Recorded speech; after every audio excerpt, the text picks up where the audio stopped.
It is clear that there's a problem. And you've got the contractors have a problem, the NSA has a problem, the Defense Department has a problem. Journalists have to think hard about how they deal with this kind of information. It's a complex of enigmas that are...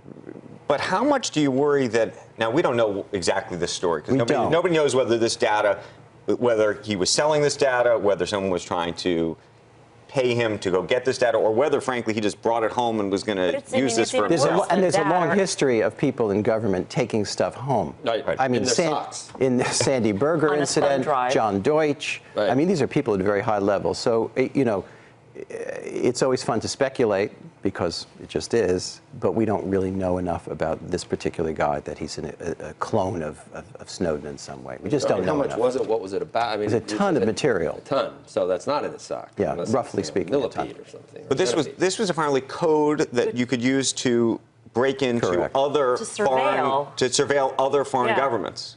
That's right. So it's pretty. It's. I mean, on the surface, it seems worse that he took code that can be used to surveil as opposed to just.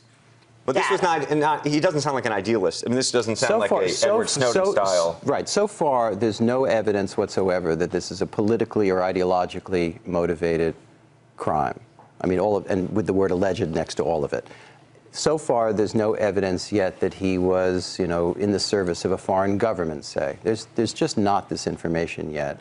And yet, this arrest was made with great drama in August, in fact. And until the New York Times declared that they were going to publish this information, the government was going to keep it secret. I want to talk politics with you. Well, first of all, where are we on Snowden at this point? I mean, my view has changed. I've softened a little bit. Is that the prevailing? I think people's point of view has to do with where they sit.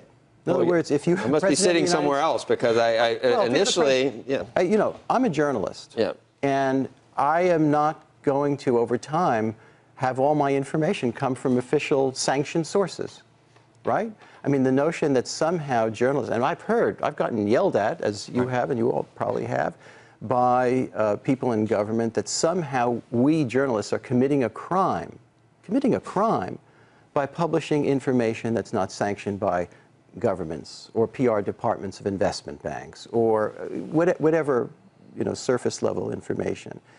Now, on the other hand, the governments are going to argue, in order to function, in order to have security on all kinds of levels, we need a degree of secrecy. The problem is for them is that the Snowden revelations revealed things that are extremely telling about the way business interacts with government, for example, the nature of surveillance state, if you want to call it that. Right. We learned quite a lot.